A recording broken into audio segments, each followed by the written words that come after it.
आप हार और जीत, उन्नति और अवनति से बहुत परे हैं। आपका जो स्वरूप है वो इस जय पराजय, उन्नति अवनति, सुख दुख से बहुत ऊपर है। आपका जो स्वरूप है, आपने अपने को देह माना और संसार का भाव सत्य माना। अब यहां पराजय बहुत बुरी लगती है और जय होने पर अभिमान का हर्ष जनित सुख मिलता है। अध्यात्म के द्वारा ही सुख दुख को मिटाया जा सकता है। ये सुख भी दुख में है, दुख तो दुख में है ही। बिना अध्यात्म के, अब जैसे आप माता पिता ने बहुत पैसा लगाया, आप पढ़े, फेल हो गए, तो हम दूसरे वर्ष पढ़ेंगे, हम तीसरे वर्ष पढ़ेंगे। निराश होने की जरूरत नहीं। हमसे चूक कहाँ हुई वो हमें सुधारने की जरूरत है। अगर कुछ बच्चे विद्यार्थी जन है तो घर में माता पिता ने डांट लगाई कि हमने लाखों रुपए लगाए, तू फेल हो गया। अब विद्यार्थी जो उसके साथी हैं वो पास हो गए, घर में भी अशांति, विद्यालय में भी उसको अपने मन में नीचा देखना पड़ रहा है। अब ऐसे बच्चे जिनको ज्ञान नहीं है वो आत्महत्या आदि ऐसे कृत्य कर बैठते हैं जो बहुत ही निंदनीय है, दुर्गति का कारण है। हमें इस मानव जीवन को किसी जय पराजय में नष्ट नहीं करना है। भगवान के हम मनुष्य हैं, हम परमानंद की प्राप्ति के लिए मनुष्य जन्म प्राप्त किए हैं, साधन धाम मोक्ष कर द्वारा। और कोई ऐसी पराजय नहीं है जो हमें पराजित कर सके। हम अविनाशी के बच्चा हैं, एक बार नहीं, दो बार नहीं, 1000 बार प्रयास करेंगे और पराजय को रौंदेंगे और जय को प्राप्त होंगे। निराश होने की तो बिल्कुल जरूरत नहीं। जो निराश हो जाते हैं, उदास हो जाते हैं, उनके जीवन में सत्संग नहीं होता, इसलिए हो जाते हैं। नहीं, आप सच्ची बात समझो। गुरुदेव, कई बार मैं देखता हूँ कि उन छात्रों की आर्थिक स्थिति ऐसी होती है कि उनके पास कोई चारा नहीं बचता है। नहीं, ऐसा नहीं, ऐसा नहीं है, चारा नहीं बचता। और ऐसे कितने विद्यार्थी हैं जो अन्य समय में अर्थ का उपार्जन करके और विद्या पढ़कर बहुत ऊंचे पदों पर बैठ गए हैं। तो हमको उनसे भी तो शिक्षा लेनी चाहिए कि वो, अगर उनको अवसर मिलता है तो दूसरे के घर में सेवा करके, उनसे सहयोग लेकर और अपनी आत्महत्या करना जरूरी है, निराश होना जरूरी है। अरे हम ऐसा प्रयास कर, देखो जो बालक हैं अभी 15, 16, 18, इनको माता पिता का बहुत दुलार और सही निर्देश, क्योंकि सच्चे माता पिता वही हैं जो अपने बेटे को आध्यात्मिक बल से युक्त कर सके। अगर अध्यात्म बल युक्त नहीं किया तो फिर निराशा ही हाथ। अब जैसे आप लोग हैं, आप लोग बुद्धि के द्वारा समझ सकते हैं, अब बच्चे नहीं हैं। अगर हमें 6 घंटे अच्छे से पढ़ाई करने को मिल जाए तो बहुत उन्नति करेंगे। तो शेष जो हमारे पास बचते हैं, 6 घंटे सो लेते हैं, फिर हम कोई काम ढूंढते हैं, भले हमें फावड़ा चलाना पड़े 2-3 घंटे 4 घंटे, और उससे हम पैसा उपार्जन करते हैं, हम अपनी उन्नति के लिए। और निराश होने की जरूरत नहीं, हम कोई व्यापार कर लेते हैं, कोई साइड में ऐसा कर ले। लेकिन निराश हो जाना, शरीर नष्ट कर देना, क्या इससे आपको मिलेगा क्या? मान लो आपने शरीर नष्ट किया और अपराध बन गया, भगवान ने तुम्हें परम पद प्राप्ति के लिए मनुष्य जन्म दिया, उसको तुमने नष्ट कर दिया। पूर्व के कर्म दुख देने वाले हैं ही, ये नया कर्म और बन गया, अब मुक्ति तो हुई नहीं ना, तो फिर किसी शरीर में तुम भेज दिए जाओगे। ये जेल है शरीर, आप क्या इससे मुक्त होना है। अच्छा, इसमें तो बुद्धि है। अब जैसे पशु हैं, पक्षी हैं, ऐसी कितनी योनियां हैं, नाली के कीड़े बने रेंग रहे हो, तो मरने के बाद क्या हमको परम पद मिल जाएगा क्या? अरे हमको वो उपाय करना है जिससे इस लोक और परलोक में हम सुख प्राप्त करें। आप निश्चित समझो आप सब कुछ कर सकते हो। पूर्व कर्म के अनुसार मिले हुए हमारी परिस्थिति में हमको निराश नहीं होना, हताश नहीं होना, आगे बढ़ना है। कई हमने विद्यार्थियों के जीवन में देखा है कि विद्या अध्ययन और भारी असुविधा, भारी मेहनत अपने पिता के साथ करके, सहयोग करके फिर ऊंचे ऊंचे पदों में गए, वो भी देखा हमने कि गरीब घर का लड़का बहुत ऊंचे पद में गया। तो ऐसे हम एक दूसरे को उत्साहवर्धन करें, ऐसे हम भगवान का भरोसा दिलाएं, अध्यात्म का बल उनके अंदर जागृत करें। क्या नहीं हो सकता? हम कहते क्या नहीं हो सकता? जब भगवान मनुष्य रूप में आए हैं तो मनुष्य भगवान रूप में हो सकता है, क्योंकि रास्ता बन गया ना। जब नारायण नर हुआ तो नर नारायण बन, जब नारायण बन सकते तो और फिर क्या रह गया? गीध देह तज धरि हरि रूपा, वो भगवत स्वरूप हो गया ना गीत। तो हम ऐसे कर्म करें कि इस लोक में भी मंगल हो, परलोक में भी मंगल हो। पूर्व हमारे जो कर्म हमें परास्त कर रहे हैं वो हमें परास्त ना कर पाए, उसके लिए नाम जप जरूरी है। नाम जप करो, कोई नशा मत करो, गंदे लोगों का संग मत करो। और जैसे आप सत्संग कर रहे हो, जो सत्संग में नहीं पहुंच पा रहे हैं, ना कभी आ सकते हैं, तो आपको जो मिला है आप उसे दीजिए। गुरुदेव, मैं यही करता हूँ, अपनी जो भी शिक्षा उन्हें देता हूँ उस समय पे, तो आपकी वाणी का जो सार होता है उन तक पहुंचाने का प्रयास करता हूँ। ये बहुत बड़ा भगवान की प्रसन्नता का भी हेतु होता है। अगर एक बच्चा धैर्यवान बन गया, एक नशा छोड़ दिया, तो हमारा मनुष्य जन्म लेना सार्थक हो गया। एक का मंगल कर दे हम, तो जरूरी नहीं कोई यहां आवे, यहां की बात पकड़ो और 10 को और फैलाओ, जिससे उनका जीवन सुखमय हो, जीवन नशा रहित हो, व्यभिचार रहित हो, निराशा रहित हो। अरे आप समझ नहीं पा रहे, भोजन भी ना हो, कोई व्यवस्था भी ना हो, और मन आनंदित है तो कोई फर्क नहीं पड़ता। और सब कुछ है, जितना वैभव कहा जाता है, और मन अशांत है तो कुछ नहीं मिला। और मन सदैव अशांत रहेगा जब तक भजन नहीं करोगे। तब लग जीवन कुशल को, क्या सपने हो मन विश्राम, जब लग भजत न राम को, शोक धाम तज। मन में हमारे आनंद तभी आएगा जब भगवान से जुड़ेंगे। तब लग कुशल न जीव, सपने हो मन विश्राम, जब लग भजत न राम। नाम नहीं जब करोगे तो अब जैसे लोग क्या भगवान, जब हम उनसे कहते हैं आप संयम से रहो, भगवान ने बनाया है, किसके लिए बनाया है? हमारे लिए तो बनाया है, हम भोगेंगे। भगवान ने क्यों बनाया है? भैया और कुछ भी बना है, असाध्य रोग बने, जेल बना है, नरक बना है, तो उसके लिए भी तैयार रहना।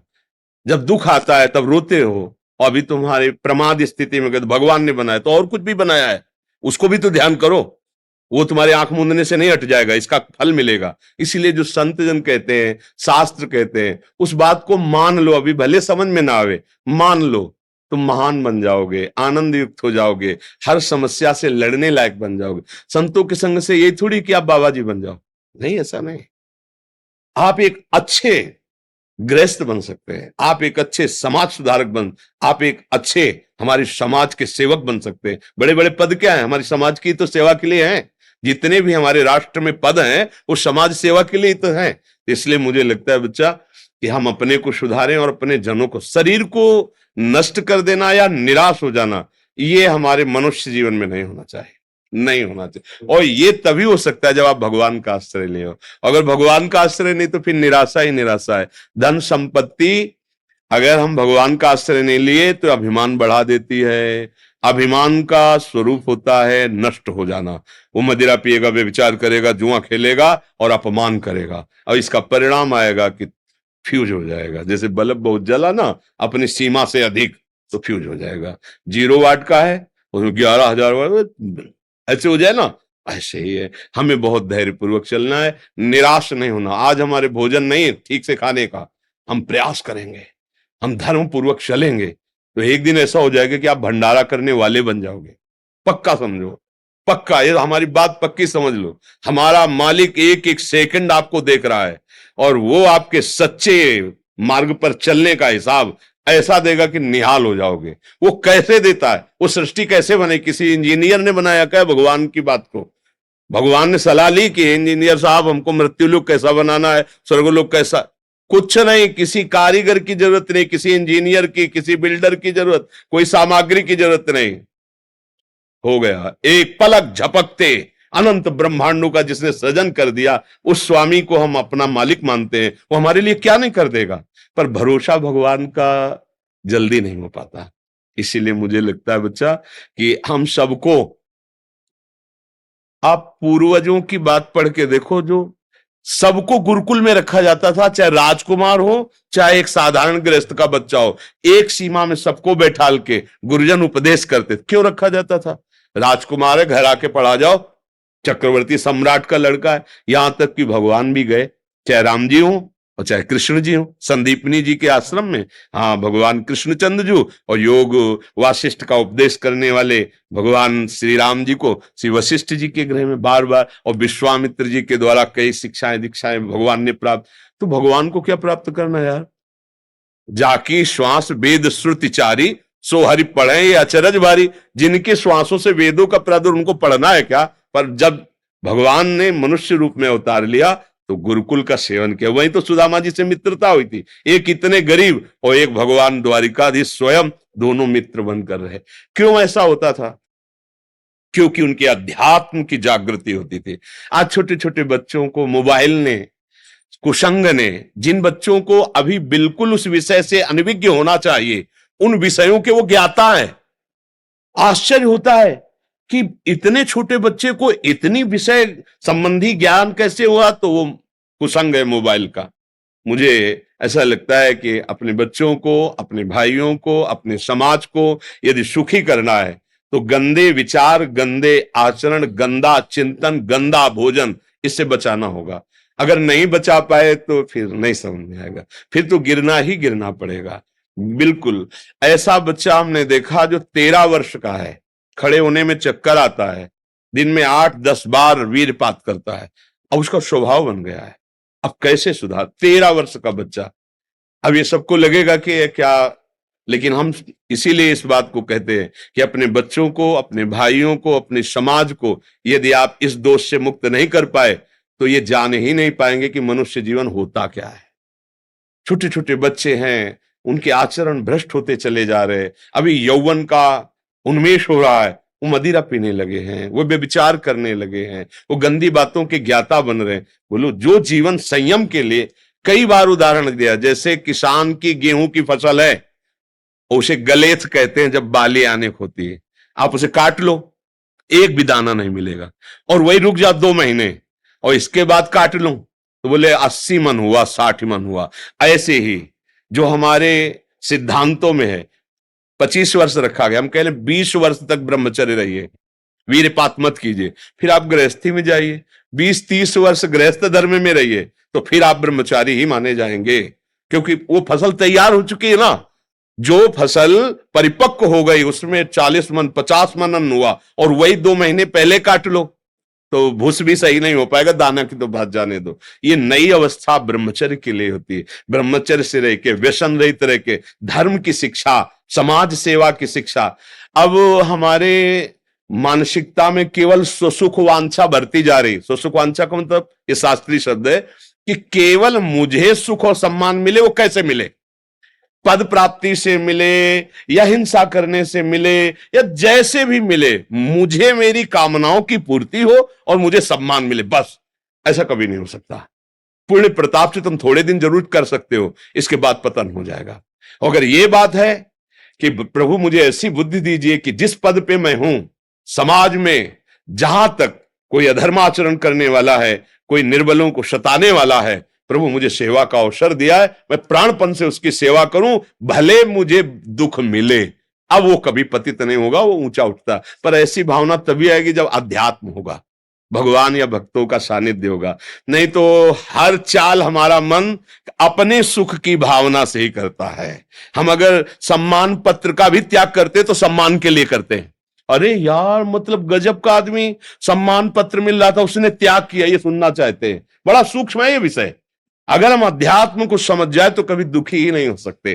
पर बड़ी कृपा ठाकुर जी की है और आप सबकी हम पे है कि आज कलयुग में ऐसे अवसर में आप जवान भाई हमारी बात सुन रहे हैं, हमारी बात मान रहे हैं। हम धन्यवाद करते हैं और ऋणी है आपके कि आप हमारी बात मान रहे हो। गुरुदेव, हम तो तिनके माते हैं, वो तो आपकी कृपा की हवा है जो ये बच्चा बहुत बहुत जरूरी है, बहुत जरूरी है। आज हमारे नौजवान ऐसे हो जा रहे हैं कि बगल में अत्याचार हो रहा है और वो मुस्कुरा के निकल जा रहे हैं। कृपा करेंगे तो वीडियो बना करके वायरल कर देंगे, लेकिन बचाएंगे नहीं।